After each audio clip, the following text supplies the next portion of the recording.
There was once a baker who had a shop in a small town in America. This baker was not a very kind man. He never gave his customers any more bread than necessary for their money, and he never smiled. But he was a very good baker. His bread was the softest bread that you could imagine. Sometimes, customers paid for their bread and started eating it there in the shop. And his cakes, his cakes were really delicious. People came to his shop from all over town. When they walked down the street, they smelled the baker's wonderful bread and his delicious cakes, and they walked right into his shop. But not everyone came inside. Some people just stood outside the shop smelling and looking in through the windows. The baker didn't like this. Their stomachs are full of the smell of my bread. I'm giving them a free lunch, and I get nothing for my hard work, he said to himself. Perhaps there's some way to put those delicious smells in bottles. Then I can sell them, just like I sell my bread. One winter morning, very early, the baker was in his shop, making bread. He wasn't singing happily while he worked. He was complaining to himself about getting up early, about the cold weather, and about anything that came into his head.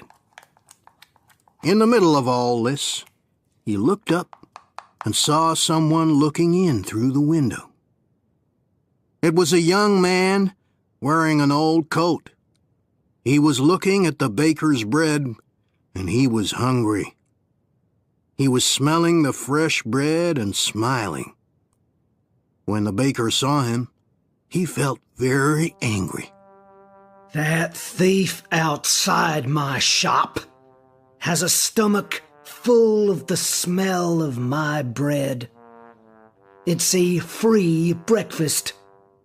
I get nothing for my hard work, while he steals my smells. The man didn't move. He just stood there, closed his eyes, and smelt the fresh bread happily. The baker was really angry now.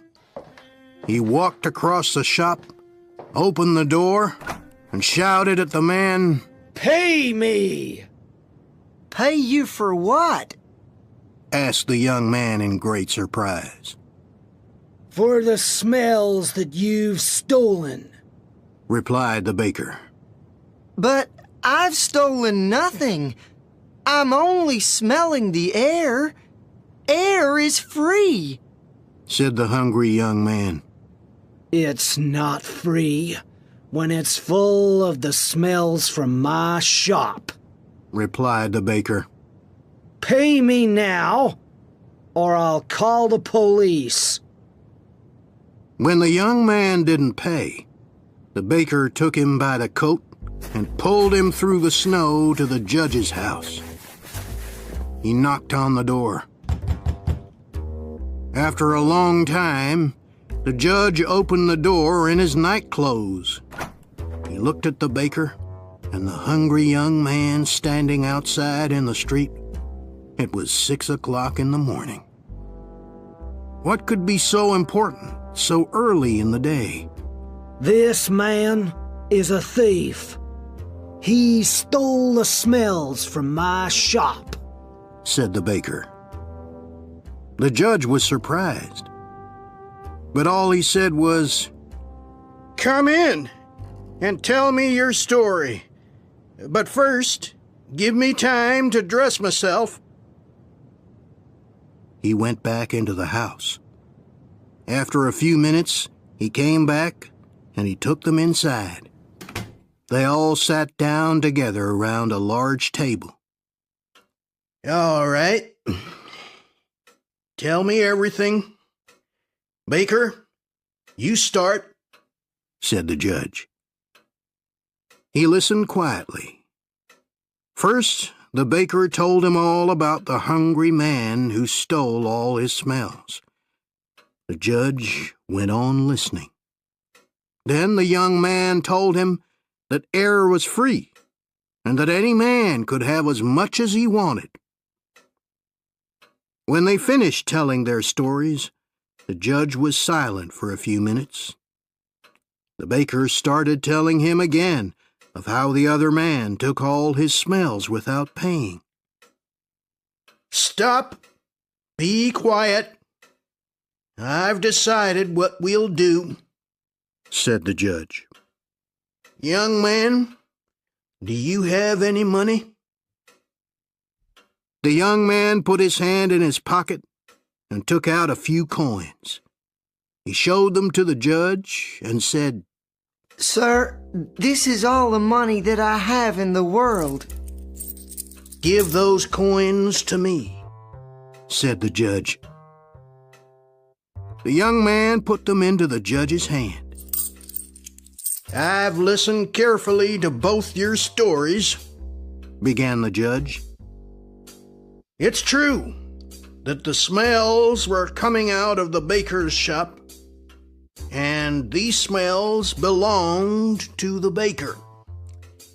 And it's also true that this young man took those smells without paying for them. And so I say that the young man has to pay the baker for the smells that he took." The baker smiled, perhaps for the very first time in his life. He held out his hand at once for the money, but the judge didn't give him the coins.